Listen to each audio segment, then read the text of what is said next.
King Media in association with Boxro, Gareth A. Davies. Hello. Gareth, a big signing for Frank Warren. I'll turn that down a bit. A big signing for Frank Warren. They've signed on paper. People are saying the next Mike Tyson. You've obviously seen sparring of this kid. You've seen him fighting in the amateurs. How good is he genuinely? Well, he's as good as anyone that's coming through. I mean, it's a very bold move to say I'm going to be world champion, or my target is to be world champion quicker than 20 days, 4 months, 20 years, 4 months and 22 days, in which Mike Tyson became heavyweight champion for the first time. But these are times when you can do that kind of thing as well, I think. I mean, Mike Tyson, I think, fought 18 or 19 times in his first year.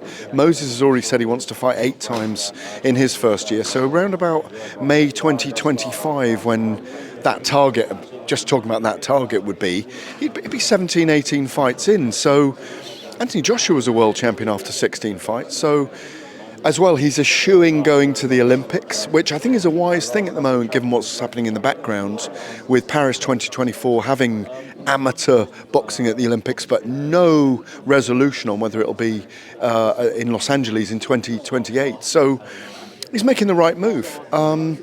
Yes, he's got skills, he's got talent, everyone backs him. You don't really know till he fully gets into it and he gets properly tested, probably at the back end of this year. He'll probably get a test. He'll knock people out. He'll have an unbeaten record, probably all by knockouts this year. But this is the way, someone's built up in boxing. But he's clearly a talent. I think he's very lucky that he's got his brother, Carol, who's 4 years older, dragging him away from the PlayStation console, drag him out for runs early in the morning, because he's got some scaffolding around him, sporting scaffolding around him. And, he's still a puppyish young man. You can see that in him, but, it's a fascinating story. It's going to be an amazing story to cover. I want to get you to make a prediction. You've been in the game a long time, so you know how things work. So do you think, looking at the current heavyweight crop, there's a good chance Queensberry may have all the world titles in 2-3 years' time, looking at the way the fighters they've got at the minute? Could he really break that record? Oh yeah, of course he could. But it's talking him potentially beating Dubois, Joyce in 2 years' time, or even Fury. Yeah, if he ever fights them. They might have gone by the time he comes through. That's the other thing that I think is an advantage to him, weirdly. Dubois won't have gone. Joe Joyce is 36. Tyson Fury's 35 this year. Anthony Joshua's mid-30s. Dillian White's, 34? Derek's approaching 40, Derek Chisora. He's a different generation. Dubois is part of his generation. But, I think realistically, he's young and fearless. You can't guarantee at any point that someone's going to be a world champion when they make their debut at the age of 18, and that they're going to do it by the time they're 20. Look what happened with Daniel Dubois. He's still working his way through, navigating his way through it. But still a fascinating story. He's decided to stick with his amateur trainer. What do you make of that? Yeah, good idea. Keep that sporting scaffolding again around you. It's worked so far. No need to change it. Last question. Eddie Hearn's come out in a Sun article today suggesting AJ should have stopped with Rob McCracken. Should have what? Should have stopped with Rob McCracken. Sorry about that.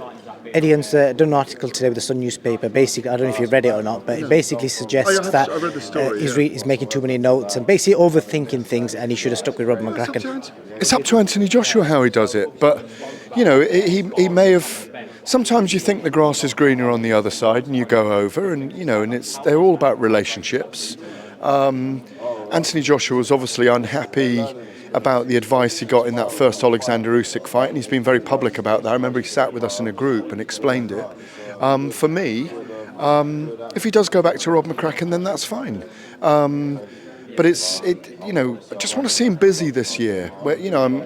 My understanding is that he'll get a top 15 opponent, then he'll fight Dillian White, and then they'll see after that what happens. He's got a big year ahead of him. He really needs a massive year this year. 3 losses in his last 4 fights. Still an incredibly rich person, still with a big following. Be interesting to see what numbers he does on DAZN now. But this is a massive year for Anthony Joshua, massive year. What do you make of the fact that they were talking about Dillian White being next, but he's now not going to be next? Yeah, I think it's fine. Whatever they want to do with him, I think they want to do with him. I'm not going to complain about it. If he wants to get his confidence back with a 3-round knockout of the Australian who's ranked 15 with the WBO, then that's fine by me. Get his confidence back. We want a thriving Anthony Joshua. He's had a couple of very tough years. So, good luck to him. Gareth, thank you. Can you talk?